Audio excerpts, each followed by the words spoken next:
let's say that you've just won the jackpot, a couple $1 million. You're set for life. You can go and do anything, including, hey, there's this thing that most people say, I'm going to take myself on a sea cruise. I'm going to go see the world. Well, that might not be such a good idea. Apparently, this is a big problem in the industry when they hire people, and they hire these people who work for the sea industry and these cruise lines through certain places in like the Caribbean and India and so forth. They don't do a whole lot of background checks. And because they don't do a lot of background checks, things can happen. A cruise ship attendant, he confessed to raping a female passenger on Valentine's Day. Hey, what a great day on Valentine's Day. And tried to toss her overboard, according to the arrest affidavit filed in Tuesday on Miami Federal Court. The 31-year-old passenger, only identified as CLW, fought off her attendant in her stateroom and on the balcony, and she managed to flee down into the hallway with the cord from a curling iron wrapped around her neck. And while she was getting away, at one point she did pass out, and somebody else, they found her, and they did get back to Miami, and they shipped her off. Well, not shipped her off. They took her off in a helicopter to the hospital on land there. This is a big problem in the industry. I mean, there's a lot of people out there that are doing this. They are doing this because they are sending money back home for their families or whatever. They're trying to take care of their families.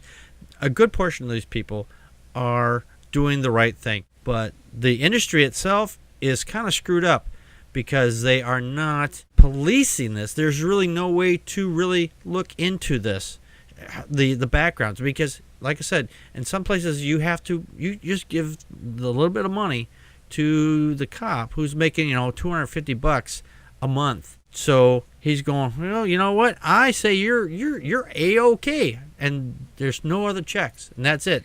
You got a certificate from somebody that says this person's okay, and they get on there, and they could do anything. They could be putting terrorists on the board. I'm not trying to put a scare tactic in there, but that's a possibility because there are all these people out there that do not get thoroughly checked. Dave, your thoughts? Yeah, I mean, the real issue here is that the background checks are not done. They're not done well. Right. They're not using... The cruise lines aren't actually doing the recruiting themselves. They're hiring third-party recruiters in order to find the people to work on these ships, and they're bringing them in from any country that they're recruiting them from, really. Right. Not every country has a sex registry. Not every country has good files and paperwork on what kind of criminals are there, or what who's a violent criminal and who's not. Right. So it's very difficult for these cruise lines to be able to properly find out who they're actually hiring. Right. This story was really disturbing to me, and I don't know that I have a lot of thoughts about it aside from the fact that it's just sickening that this is happening so prevalently. This woman in this specific thing, that the story that we have is from Valentine's Day. Mm-hmm. This man had gotten upset at her because she had said, "Wait a minute, son of a bitch." Yeah. That's a good reason to beat the hell out of somebody and rape them, because they said, "Wait, hang on, son of a bitch." Yeah, wait a minute, son of a bitch. And it's a situation where, like many people who abuse others, they're blaming the victim. Yeah, it's victim blaming. Exactly. He then proceeded to sexually assault her. Mm-hmm. He beat her with a laptop and her electric curling iron. Mm-hmm. I mean, it's brutal what he did. He tried to throw her into the ocean as they were moving. Right. And then he wasn't apprehended until later because he was half naked, jumping from balcony to balcony. Thought he was Spider-Man, apparently. Yeah, without the costume or the webbing. I mean, just absolutely absurd what's going on. The cruise ships seem to think that the amount of people who disappear from cruise ships on a yearly basis is acceptable because it's the same amount, the same percentage that happens on land. And I just think to myself, like, well, isn't their job to protect you on a cruise ship? And I would think so. Why would anyone disappear? I mean, how is this acceptable in any way? I have no idea. Well, But I guess they figure. Well, you get off at another country, you just don't get back on the boat in time because you've missed the boat, whatever. So that you just discover you're missing, and then you just make other arrangements, and you don't try to get back on the boat. You just like, screw it, I'm going to go home from here, and they don't really bother thinking about it. But, well, yeah, but I mean, I've been on cruises, and they do head counts before they leave. I mean, they make sure everyone's back on the boat before they're leaving. There was an incident. This is not a cruise ship. This was this is based on. There's a movie based on this where a couple went on a charter cruise, a charter out just off of the coast of Australia, and so this is a small group. This wasn't thousands of people, or hundreds of thousands of people, or how many people fit on these boats. I don't know. This was just a small group of people. It was like a total of 6 or 10 people.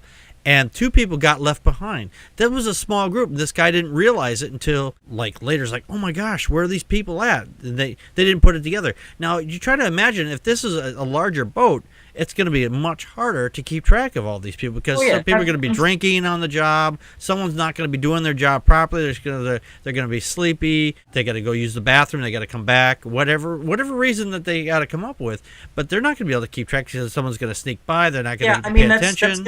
That's going to happen. But I mean, drinking on the job and being sleepy are not excuses. No, I didn't say it was excuses. I'm just saying that this is what probably happens. I mean, these are things. People make mistakes. Or they say, oh, well, I miscounted somewhere, and or I counted one too many, or I counted one too little. Maybe a kid stepped by, he ran by me, I didn't see him in time. You know, these things happen, unfortunately. I'm not saying it's an excuse. I'm just saying these are things that happen, unfortunately. And like these are thousands of people every day, and it's hard to keep track of all that many people. So I don't know how Noah did it. All those animals. Never mind. I'm just joking. Connie, your thoughts? Just wanted to say on this one guy we're talking about here, right. Ketut Punjayasa. He knocked on this gal's door 3 times, and that's when she told him, just wait a minute, you SOB. He went ahead and he stalked her all day. He stalked her all day long, and then used his pass key, got in, and he was waiting on her balcony. When she came back to her room, that's when he attacked her. And the only reason he stopped is someone was pounding on the door outside, and just absolutely frightening. The thing that really bothered me in this original story was when the president and chief executive of Holland Cruise Lines says, to our knowledge, no incident like this has ever occurred in our company's 140-year history, and I was smelled bullshit. Right. I was like, there's no way. There's no way that this could be, and I'm going, it's like deniable plausibility or something, because it just, and the numbers are really frightening. I don't care how many thousands of people cruise each year. I just don't think that this is an acceptable, thing to happen. Now, if you have passenger to passenger stuff, I don't want to say I can understand, but that could be more understandable. Right. But to have the crew doing this, no. It makes me think that I never want to ever cruise. I never wanted to do it anyway, but especially to be a woman traveling, I don't mean to put it that way, but yeah. There are cruises out there. They specialize for the single girl, the single guy, and it's like they set these people up, or they get them on. You can't leave, so you're kind of stuck on the boat, as it were. And these singles cruises or couples cruises or whatever, and this is a big industry for this kind of stuff. So the fact is that somebody got on there who could have been and one of the people. This was a different story, but it's right along the same lines. A guy was out in California. He apparently had attacked a minor, and he had been living out on the sea for 4 years. 4 years, and he had a picture of him next to one of the boats, and an industrious cop looked up his name on Google, for fuck's sakes, and found him. And had his arrest record, and it was right there, and found him that way.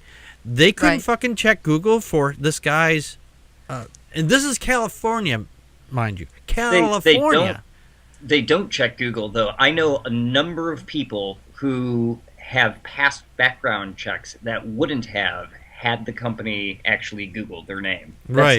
That's Googling why I your name- use Packard Sonic. No, I'm just kidding. Googling your name is not part of a background check whatsoever, and Right. it completely should be. Right. Oh, absolutely. No, I have Googled my name, and I enjoyed every minute of it. Sorry.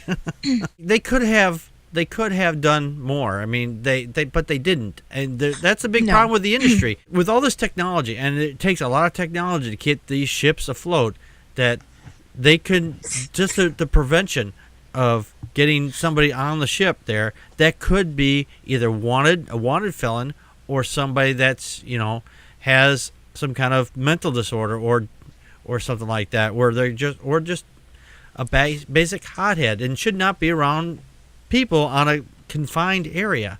Well, this industry needs to be, something needs to happen with it. They keep making these ships bigger and bigger and bigger, Mhm. and it's irresponsible. They don't report. They don't keep. They say they work with the FBI, and they do FBI checks, but it looks like a hush hush thing to me. Yeah, it's like So, the in general. Catholic Church out on the water. And there's already a rape culture on cruise ships anyway, Oh, yeah. with all of the alcohol and the partying and the confined space there is a culture for rape that happens with the people who are going on cruises. Mm-hmm. Yeah, I was reading that just, too. It's just very disturbing to see that the staff themselves are active participants of that as well. Yeah. Well, knowing they have keys, they have access to keys, they have access yeah. to everything. Exactly. Yeah. That's it disturbing. doesn't take much. I mean, the fact is that they, like you both alluded to, that they have the pass keys. So if one of these people out there that work for the industry, and if they're nuts enough, then they have access to your room. Where are you going to hide on a ship? I mean, where? Because they have access to everywhere. I mean, you don't know who you can turn to, because in some cases, like Dave said, that it's rape culture. Some of these people could be in little gangs or whatever, so you don't know who to turn to in some cases.